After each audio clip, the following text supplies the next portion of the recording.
যদি কইতো হিমন্ত মামা গো কম বয়সের ছেড়ি বিয়াও করতাম না গো।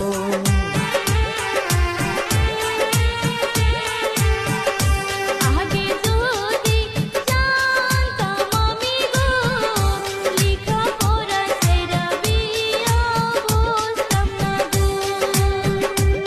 আগে যদি কইতো হিমন্ত মামা গো কম বয়সের ছেড়ি বিয়াও করতাম